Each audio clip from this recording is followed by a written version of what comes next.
कौन थी शीना बोरा? क्यों उसकी हत्या की गई?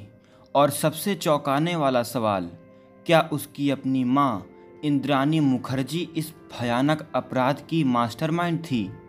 यह कहानी केवल एक हत्या की नहीं, बल्कि लालच, विश्वासघात और पारिवारिक रहस्यों की एक ऐसी गुत्थी है जिसने पूरे देश को स्तब्ध कर दिया। मई 2012 की एक ठंडी रात, मुंबई की चमचमाती सड़कों से दूर रायगढ़ के जंगलों में एक भयावह रहस्य दफन हो रहा था। हवा में सन्नाटा था, केवल जंगली कीड़ों की आवाज़ें और पेड़ों की सरसराहट।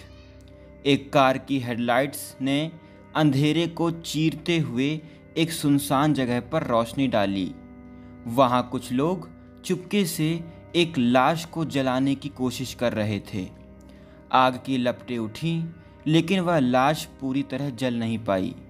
यह लाश किसी और की नहीं, बल्कि शीना बोरा की लाश थी। एक युवती जिसकी जिंदगी और मौत की कहानी भारत के सबसे सनसनीखेज हत्याकांडों में से एक बनने वाली थी। शीना बोरा 25 साल की एक खूबसूरत और महत्वाकांक्षी युवती मुंबई में एक कॉरपोरेट नौकरी में काम कर रही थी। वह मेट्रो एडवर्टाइजिंग कंपनी में असिस्टेंट मैनेजर थी और अपनी ज़िंदगी को अपने दम पर संवार रही थी। शीना का व्यक्तित्व आकर्षक था।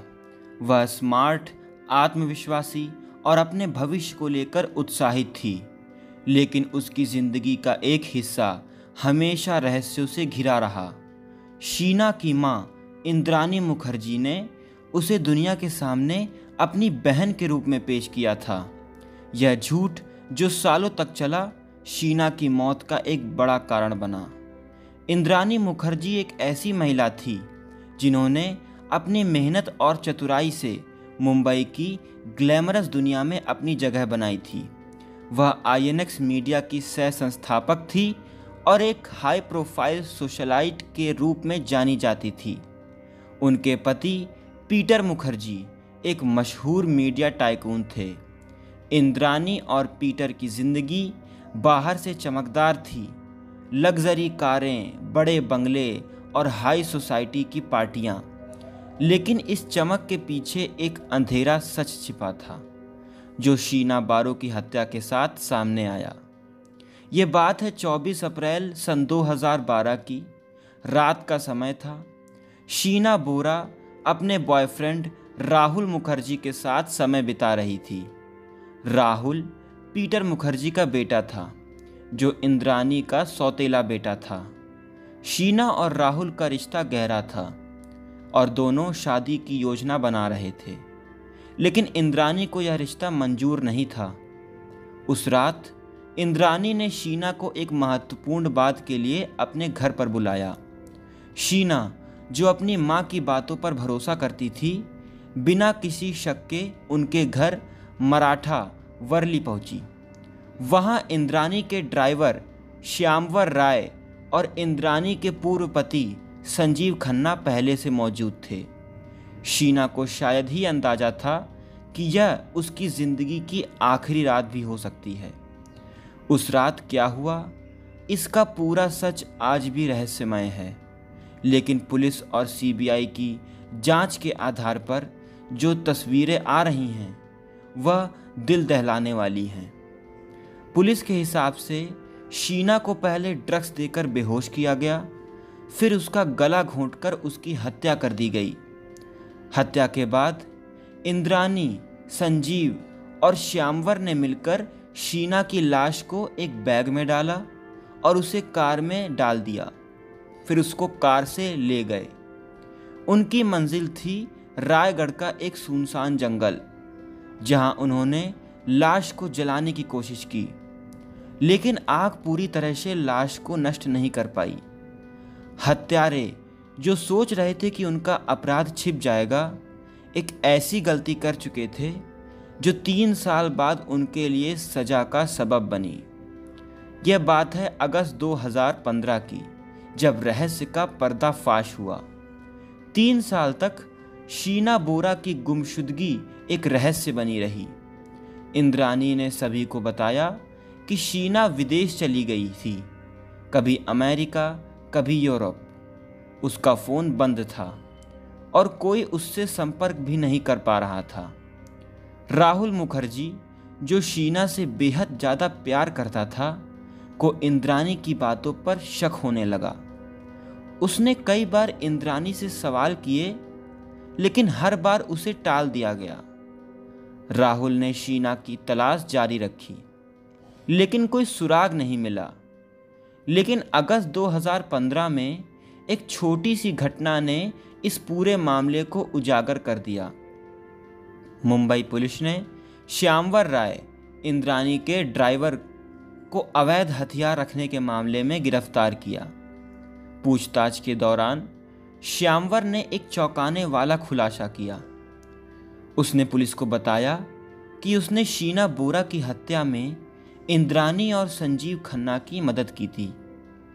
उसने बताया कि शीना की लाश को रायगढ़ के जंगल में जलाने की कोशिश की गई थी। यह सब सुनते ही पुलिस तुरंत हरकत में आ गई। रायगढ़ में उस जगह की तलाशी ली गई जहां श्यामवर ने लाश जलाने की बात कही थी। वहां से कुछ हड्डियां और अवशेष बरामद हुए, जिनका डीएनए टेस्ट किया गया। डीएनए टेस्ट ने पुष्टि की कि वे शीना के ही अवशेष थे, शीना बोरा के अवशेष। इस खुलासे ने पूरे देश को हिलाकर रख दिया। एक मां ने अपनी बेटी की हत्या कर दी थी। यह खबर इतनी सनसनीखेज थी कि मीडिया ने इसे दिन रात कवर करना शुरू कर दिया। जांच और क्या क्या चौंकाने वाले खुलासे हुए, अब हम आपको बताने जा रहे हैं। मुंबई पुलिस ने तुरंत इंद्राणी मुखर्जी, संजीव खन्ना और श्यामवर राय को गिरफ्तार कर लिया। बाद में इस हाई प्रोफाइल केस को सीबीआई को सौंप दिया गया। जांच के दौरान कई चौंकाने वाले तथ्य सामने आए। पहला, इंद्राणी ने सालों तक शीना को अपनी बहन के रूप में पेश किया था, लेकिन जांच में पता चला कि शीना बोरा उसकी बेटी थी, जिसे उन्होंने अपनी पहली शादी से जन्म दिया था। इंद्राणी ने यह सब छिपाया था ताकि उसकी हाई सोसाइटी की छवि खराब ना हो। दूसरा, सीबीआई ने दावा किया कि शीना की हत्या का मुख्य मकसद वित्तीय था। शीना को इंद्राणी और पीटर की संपत्ति में हिस्सा चाहिए था, जो इंद्राणी को मंजूर नहीं था। इसके अलावा शीना और राहुल का रिश्ता भी इंद्राणी को पसंद नहीं था, क्योंकि वह नहीं चाहती थी कि शीना उनके परिवार का हिस्सा बने।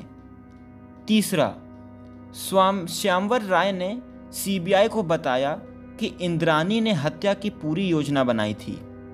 उसने शीना को घर बुलाने के लिए एक बहाना बनाया और फिर संजीव खन्ना और श्यामवर की मदद से हत्या को अंजाम दिया। श्यामवर ने यह भी बताया कि इंद्राणी ने उसे हत्या के बाद चुप रहने के लिए पैसे और धमकी भी दी थी। शुरुआत में पीटर मुखर्जी को इस मामले में संदेह से देखा गया। सीबीआई ने उनकी कॉल रिकॉर्ड्स और ईमेल की जांच की, लेकिन उनके खिलाफ कोई ठोस सबूत नहीं मिला। फिर भी कई लोगों का मानना है कि पीटर को इस हत्या के बारे में कुछ जानकारी थी। शीना बोरा हत्याकांड का ट्रायल 2017 में शुरू हुआ। यह मुकदमा मुंबई की एक विशेष सीबीआई अदालत में चला और इसने कई सालों तक सुर्खियां बटोरी। ट्रायल के दौरान कई अहम मोड़ आए। श्यामवर राय, जो इस हत्या में शामिल था, सरकारी गवाह बन गया। उसने इंद्राणी और संजीव के खिलाफ गवाही दी, जिससे केस और मजबूत हुआ।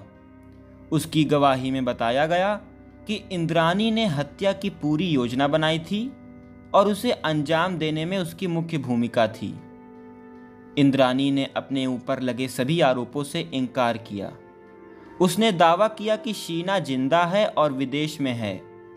उसने यह भी कहा कि श्यामवर राय झूठ बोल रहा है और उसे फंसाने की साजिश भी रची जा रही है।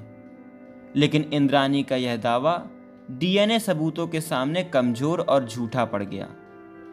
इस केस ने भारतीय मीडिया को एक सनसनीखेज कहानी दी। हर दिन नए नए खुलासे, इंद्राणी की ग्लैमरस जिंदगी और पारिवारिक ड्रामे ने टीवी चैनलों और अखबारों को भर दिया। कई बार मीडिया ने इस केस को इतना बढ़ा चढ़ाकर पेश किया कि असल तथ्य धुंधले तक पड़ गए। यह मीडिया की बहुत काली सच्चाई है। केस में इस बार देरी हुई। सबूतों की कमी, गवाहों के बयान बदलने और तकनीकी दिक्कतों ने ट्रायल को लंबा खींच दिया। इंद्राणी ने कई बार जमानत की अर्जी दी, लेकिन उसे बार बार खारिज कर दिया गया। शीना बोरा हत्याकांड ने न केवल कहानी और मीडिया की दुनिया में हलचल मचाई, बल्कि भारतीय समाज में भी कई सवाल उठाए। यह केस एक परिवार के अंदर की गहरी दरारों को उजागर करता है। इंद्राणी जैसी एक सफल और शक्तिशाली महिला का अपनी ही बेटी की हत्या में शामिल होना लोगों के लिए समझ पाना मुश्किल था। इस केस ने लालच, सत्ता और पारिवारिक रिश्तों की जटिलताओं पर बहस छेड़ दी। इंद्राणी मुखर्जी को एक खतरनाक मां के रूप में चित्रित किया गया, जिसने समाज में मातृत्व की पारंपरिक छवि को तोड़ दिया। यह केस उन महिलाओं के लिए एक सबक बन गया जो अपनी महत्वाकांक्षा और लालच में नैतिकता को भूल जाती हैं। इस केस ने भारतीय मीडिया की सनसनीखेज पत्रकारिता को भी उजागर किया। कई बार तथ्यों से ज़्यादा अफवाहों और सनसनी को बढ़ावा दिया गया। इस केस ने भारत की कानून प्रणाली को भी सामने लाया कि इसमें कितनी कमियां हैं। सबूतों की कमी और जांच में देरी ने कई सवाल खड़े किए।